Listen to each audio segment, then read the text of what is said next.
So now that we heard from the state, let's hear opening statements from the defense in this Devyn Michaels trial, because this thing is absolutely insane. They have a lot of explaining to do on the defense side. Let's see what they have to say.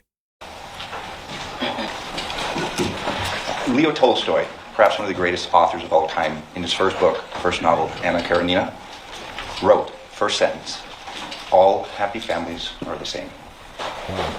Every unhappy family is unhappy in its own way. Her Honor asked whether we were going to give an opening statement. An opening statement, as Mr. Giordani had laid out, is the time for each side to stand before you and tell you what the facts are. It's our chance to give you a roadmap and explain to you what we feel the facts and ultimately the truth are. Oftentimes, defense attorneys sit back and wait. Don't want to show anything. Let's see what they've got. This case, we're not doing that. We're going to get right out in front of this case and we're going to tell you what's really going on and what the state and what their investigation is missing. Initially, Mr. Giordani had said, well, buckle up, and I'm telling you, buckle up. You know, oftentimes in the intricacies and complications of human relations, things get unsavory. Things are immoral. I'm going to be showing you things right now, not in a sense to offend you, to cast blame necessarily on the decedent in this case, but to give you a true picture of what was really going on with this unhappy family. Outward actions and outward statements are clues to motive. And we're going to ask you that through the course of this trial, you keep the idea of motive in mind. Motive authors actions. After the state had learned, the police had learned, concerning the death of Jonathan Millett, they began to conduct a series of interviews. And what's telling through the course of these interviews is what's discussed, what outward statements are made, and how those are clues to motivations. Let's talk about that. Jeffrey's interviewed the day of August 7th, 2023. And at the beginning of his interview, he admits that he's been drinking. He claims that upon hearing of his father's death, he got his drink on. But what's telling through the course of what he says and what he doesn't say, he's asked. And again, at first, and you can't blame the detectives, they're trying to do the best they can with a fairly complex situation. They're trying to get a feeling of the root of the relationships between the parties. I mean, you've got Jonathan Millett, who's dead. Yeah. You've got Devyn, killed. The son that's living with the defendant now in this case, Devyn Michaels, and they're trying to grasp what's really going on. You know, what's going on behind closed doors. They struggle in each of the interviews, both with Devyn and with Devyn, to get a feeling of what's going on. Like, what are the relationships? And they're misled time and time again by all parties. In this interview, the first of which that Devyn has, they're trying to get a handle on this idea of this marriage and this relationship. And they ask him, but you're saying that you guys are married more out of convenience, not like you guys actually love each other. His response is, yeah, we don't. It's not like that. It's out of convenience. But you guys sleep in the same room? His response, no. He's asked here, they're at the home. His response, no. Are you guys intimate at all? His response, no. Devyn is being asked questions, who, by the way, you will learn he hated. And he's lying about the relationship that he has with his wife. Okay, did she kill him though?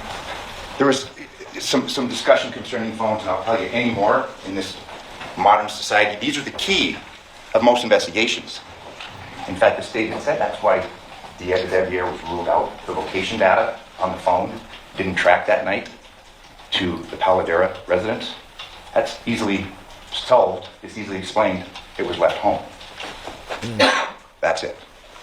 There are other cases that have been of some notoriety that happens. People know now. They track you on your phones. You're going to learn that Devyn knew this and the importance and the significance of this clue to this hidden secret. This was no marriage of convenience. We have out here the wedding ring that you'll see in photos that both Devyn and Devyn wore. In fact, Detective Skinner, again trying to grasp this, and this is on August 7th, is asking Devyn about the rings. And he's telling me the rings. You guys are saying this is convenience, but rings are like of significance. It shows commitment.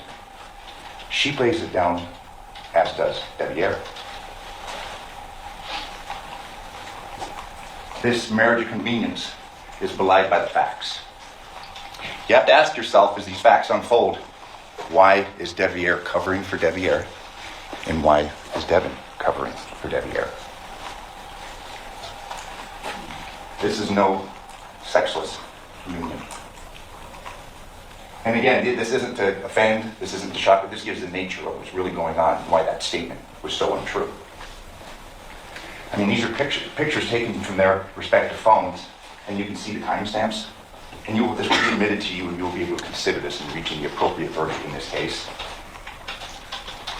Also, this participant, this is a voicemail, 42723 in this sexless, non-intimate marriage. Will you make love to me tonight? baby, what you doing? Better. I feel slow. Just and touching me, kissing my body, reaching through yours. I'm so compassionate tonight, please. These are photos recovered from her phone that were taken from her phone, 5/17/23. And again, they're sexual in nature. This isn't to offend. However, what detectives didn't learn is that this relationship wasn't something that was being frustrated by Jonathan moving in. This relationship had gone on for years before. See the picture of Devyn, 125, it was modified, access 1227. It goes back 7 years. Driver's license, this is Devyn, and if you look and take notice, I mean, this is some years ago before, he's 6'4". He's 185 pounds. He's a big guy, like his dad. His dad, 6'4", 205 pounds. We had spoken yesterday. Devyn Michaels was in the porn industry.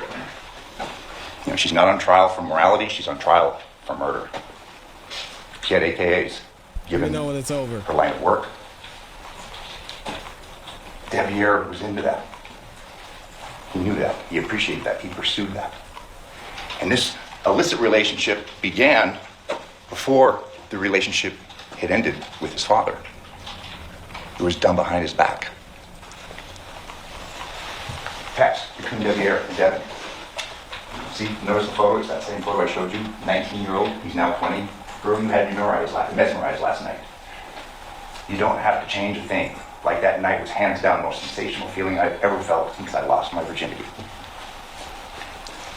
These are expressions of a passionate 20-year-old young man who's in love with a porn star.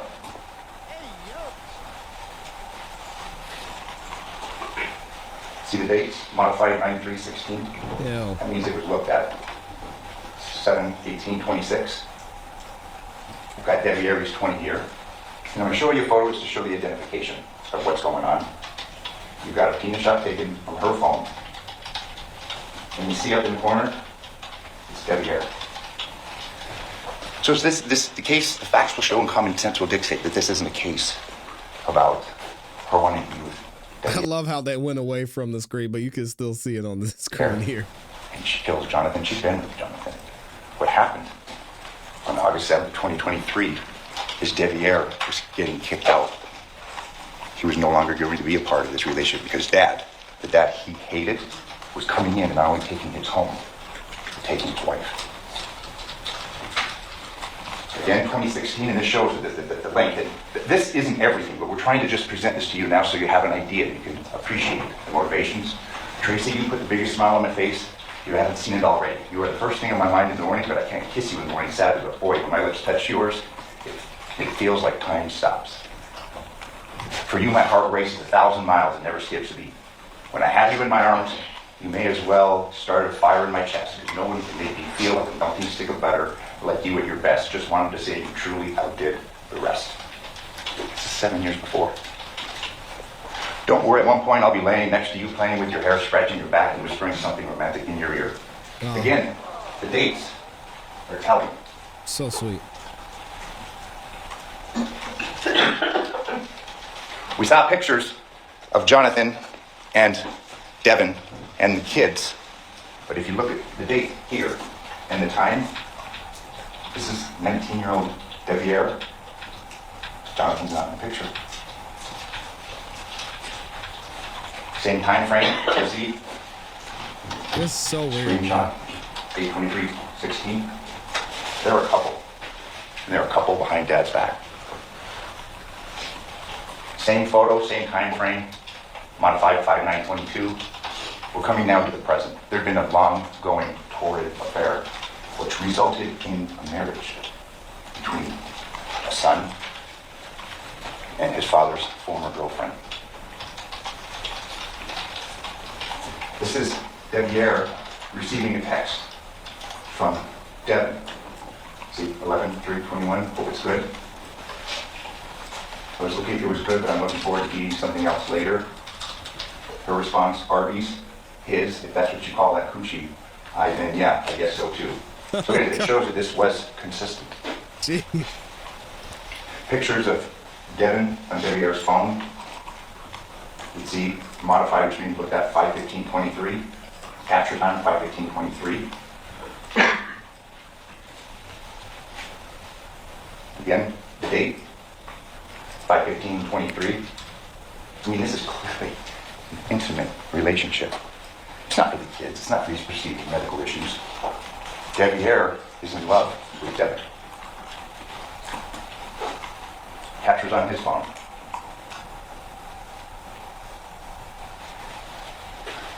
You'll hear from Devyn, and we may not have a moment that we discussed yesterday where, can't take it, I did it. Look at the motivations and why people say what they do.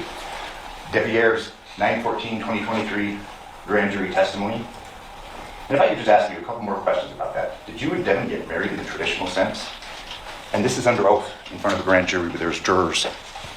It's a formal proceeding, just like a trial. His response, yes, but it was more me helping out with the girls when she couldn't find a babysitter. So I figured, well, we both kind of sat and talked about it. When she has to go to work and can't find a babysitter, I could be there.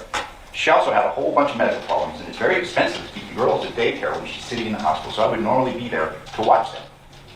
Okay, and I'm sorry to ask, was it an intimate relationship that you were in with Devyn at some point? And now we start seeing, they've got the phones. Metro and the Henderson Police Department are doing their investigations. His response changes, but nonetheless, it's still not truthful.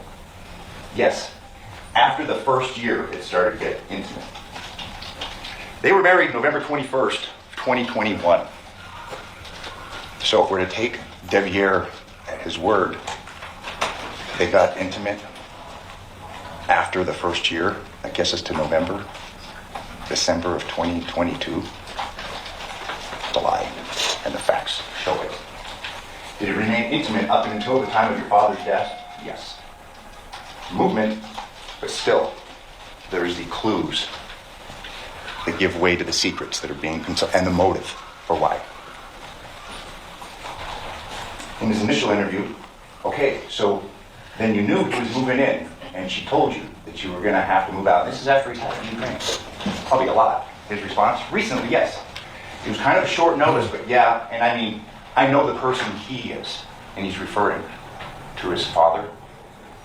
So I was like, okay, whatever, I'll deal with it. Okay, and you were going to move out? Did he knew that you lived here, or didn't know that you lived here? His response, no, he knew I lived here. When you look and when you weigh the evidence, you have to ask two things. Why is he saying these things? Why is he not acknowledging getting kicked out? And this hot and heavy and sexual relationship that he's having with Devyn. It changes now. 9/12/23. I didn't know that he was going to move in. He's eliminating another motive. I didn't know what they were attempting to get over. I didn't know that they were attempting to get remarried, or not remarried because they were never married, attempting to get married. Again, we do get a glimpse of the truth, but he's denying that he knew that his dad was moving in, and then now he's apparently saying he didn't know they were getting married too. Well, he knew his dad was getting moved in. And he knew that they were getting married. He's out. 9/14/2023 grand jury testimony. Again, this is Devyn. Okay, there's come a point in time where you learned that your father was going to move into the address where you were living with Devyn and the two girls. His response, under oath, I'm unaware of that. Okay, did you become aware of that? After I talked to the detective, yes. Oh, okay, so that's something you learned after your father's death? His response, yes. Understood. Was there a discussion about you potentially moving out of the residence? His response, no, sir. Prior to your father's death, no, sir. Again, eliminating under oath the motive. This is a text that Devyn sent to him 4 days before this incident. See down at the bottom, 8/3/2023, liar, cheater, it goes on and on. Obviously there's passion in this non-intimate relationship if you're going to take his word for it. She sends him a text 8/3/23, I want a divorce. Dang. All your shit will be waiting outside for you. 4 days before Dad's moving in. Do not even think about coming back. Wow. He tells the detective he had no idea. He had no idea there had been no discussions of it getting booted out of the house. So he's losing a wife and he's losing a home. She states, keep your alcohol. Just stay out of my life. You learn from this witness stand that Devyn had a fair amount in common with the father that he hated. He was a heavy drinker. You know, a buddy of mine was a warden in Arkansas, and he said, we eliminate women, we eliminate booze. I got nobody in my prison. 9/12/23, interview with Devyn. Well, you weren't. You weren't the main suspect. You know what I mean? This is yours. It's a little different than hers. We're here, you didn't do it to clear you. His response, right. Does that make sense? It does. And while the chances of you even being there are so slim that it's just, there's no, that's not even on the radar. These are the detectives that are investigating this case. Perhaps they're ignorant of this, what was really going on, the real dynamic. I'm not gonna lie, I don't get their point at all. We're gonna keep it going and give them a chance, but good grief. Fairly seedy, buckle up relationship. Again, he's ruled out and basically not on the radar because he didn't have the phone on him when his dad was killed. He killed his father. He just left his phone at home when he did that. He's been very clear through his interviews that he worked at Hometronics. He has extensive knowledge of home security systems. And we all know that most home security systems, there's a phone element to it. It caches on your phone. You have a Ring camera, Arlo, any of those. Phone-based. And Devyn has a substantial amount of technical knowledge. He also installed home entertainment systems.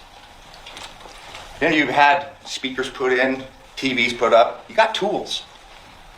Generally a Sawzall, an electronic knife, an electronic saw when you cut through the drywall and through 2x4s. We know how that's at least one of the two instruments that was used to remove his father's head. Again, and I've addressed this, why lie to please on 8/7, then again on 9/12, then lie to the grand jury on 9/14. Motives, author actions, outward statements betray secrets. He's repeatedly eliminated his motivation through the course of this investigation. And she's been complicit, whether she knew or not. She's complicit in this. We have Devyn covering for Devyn, and we have Devyn covering for Devyn. Here she is. This, and again, this is just scratching the surface, but these are photographs that are captured on Devyn's phone, just to give you an idea. And there's a long list. We could be here for much longer than we're going to. He's not on any cameras. Well, yeah, that's what he does for a living. He's aware of the security systems. He installs them. He's aware of the angles, what they pick up, and what they do. And it goes on and on. Like I said, I won't keep you here for the rest of the afternoon, but these are all, and this is just scratching the surface of what's captured on his phone. And this is sophisticated stuff, and he has sophisticated knowledge. He's taking photographs of all this as part of his work. This is his handiwork.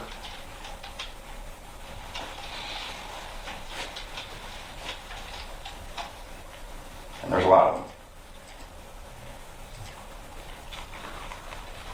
I would submit to you that facts will show and common sense will dictate he knows how to stay under the radar.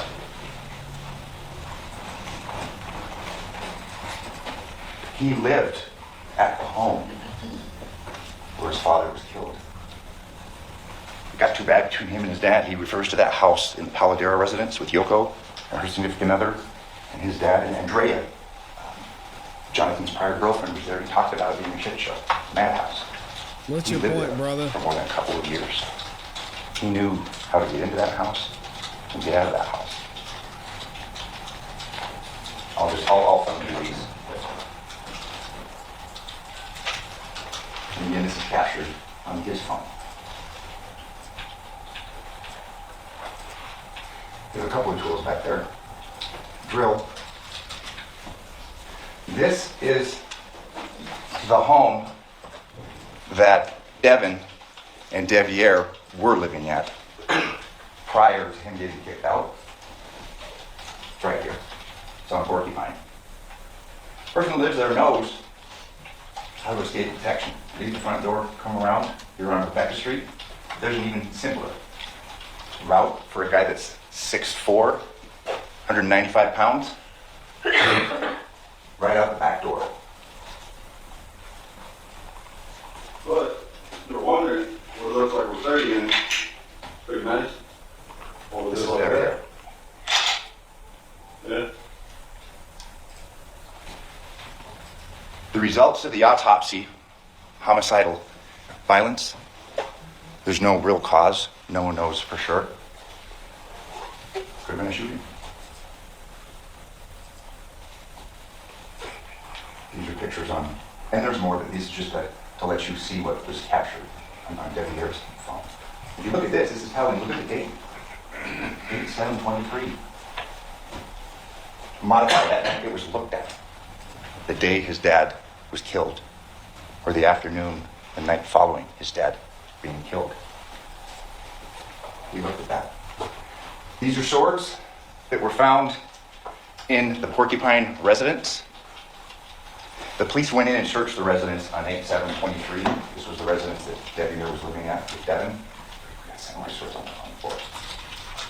There has been a lack of investigation. And again, this isn't bad cop, good cop. No, these are good men trying to do the best they can. They make mistakes. They've been repeatedly lied to concerning the dynamic of a fairly complicated and salacious relationship. 2 instruments at least used to decapitate Jonathan, 1 manual tool and 1 power tool. Neither recovered. Coroner examination, tool mark analysis reveals characteristics. Here comes the reasonable doubt. Hand-powered knife and mechanically powered saw. Something when someone does home installations, security systems, entertainment systems would have and know how to use. Listen, the mechanics to decapitate a human being are difficult. I mean, you've got this complex system, you've got the musculature, you have the veins, the arteries, you've got the trachea, you've got the vertebrae, very thick ligaments, and cartilage. It takes a lot. Yeah. Hand-powered saw can do it. What's interesting, you will see, and it will play out, there's no blood spatter in the room consistent with use of power tool. Apparently there's an assumption that this decapitation occurred on the bed. I submit to you when you see the evidence, it's not consistent with that. You've got a power saw going in the neck there, and you're cutting through it, but you can't be stuff all over the place. They didn't find anything. All right, we'll see about that. What do y'all think about the defense? Let me know what you think in the comments in the chat. Should we follow this trial? If we do, the next thing we're gonna hear from is the husband's stepson. Let me know if y'all want to follow this case.